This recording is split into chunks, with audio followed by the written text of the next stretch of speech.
Everyone, তো চলে এসেছি আবার একটা আমি নতুন ব্লগ নিয়ে। তো এটা ছিল আমার একটা ফ্রেন্ডের বিয়ে, আমার কলেজ ফ্রেন্ড দেবোত্তমের বিয়ে। দেবোত্তমকে এর আগে অনেক ভিডিওতেই দেখে থাকবে, আমার এঙ্গেজমেন্টে ও ডান্স করেছিল। তো ওরই বিয়েতে আমি চলে গেছিলাম। ওর বিয়েটা হচ্ছিলো সোনারপুরে।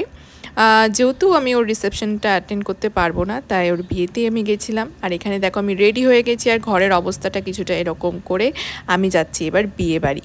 যেহেতু জায়গাটা অনেকটা দূরে ছিল, তাই আমি গাড়িতে করে গেছিলাম। আর যেতে যেতে জানোই অনেকটা লেট হয়ে গেছিলো, প্রায় 9টা-10টা বেজে গেছিলো।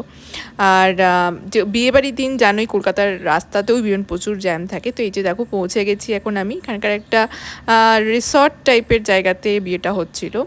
আর আমি এখানে সত্যি কথা বলতে কাউকেই চিনি না, আমি কোনো চেনা মুখ দেখতে পাচ্ছিলাম না। এটা খুবই স্বাভাবিক, আমি জানতাম এরমটা হতে চলেছে। তো প্রথমেই আমি স্টার্টার নিয়ে নিলাম কিছু, তারপরে আমি এখানে একটা মকটেল নিলাম। একটা মকটেল আমার ভীষণ ভালো লাগছিলো, তো আমি এটা আবার সেকেন্ড টাইম নিলাম।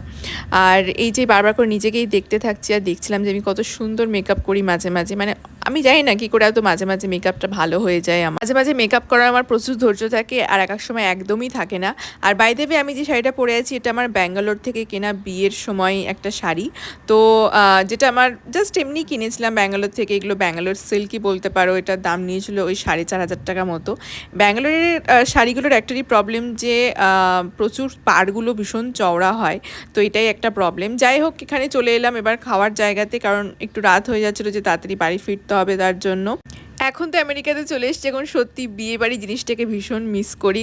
আর দেখা যাক নেক্সট ইয়ার আবার কোনো বিয়েবাড়ি অ্যাটেন্ড করতে পারি কি না। তো এখন সত্যি বিয়েবাড়ি এগুলো সব এখন গল্প হয়ে গেছে আমাদের জন্য। বিয়েবাড়ি, অনুষ্ঠান বাড়ি যেগুলো কলকাতায় থাকলে বা আমাদের ইন্ডিয়াতে থাকলে এগুলো খুবই সচরাচর হতে থাকে। তো এখানে আমি কিছু কিছু জাস্ট খাবার নিলাম, বিরিয়ানি নিলাম, একটু চানা মশলা, বেবি নান এইসব নিলাম। তো আমি তো অল্প খেয়েই আমার পেট ভরে যাই। তো তারপরে চলে গেলাম ডেজার্ট সেকশনে। আর ডেজার্টেও এখানে অনেকগুলো অপশন ছিল। এখানে চাটনি নিলাম, পাঁপড় নিলাম। সত্যি এখন দেখে মনে হচ্ছে আমি বাঙালি খাবারগুলো ভীষণ মিস করছি। তারপরে খেতে খেতেই শুনলাম যে বর চলে এসছে, তারপরে দেবোত্তমের সাথে দেখা করে চলে এলাম বাড়ি।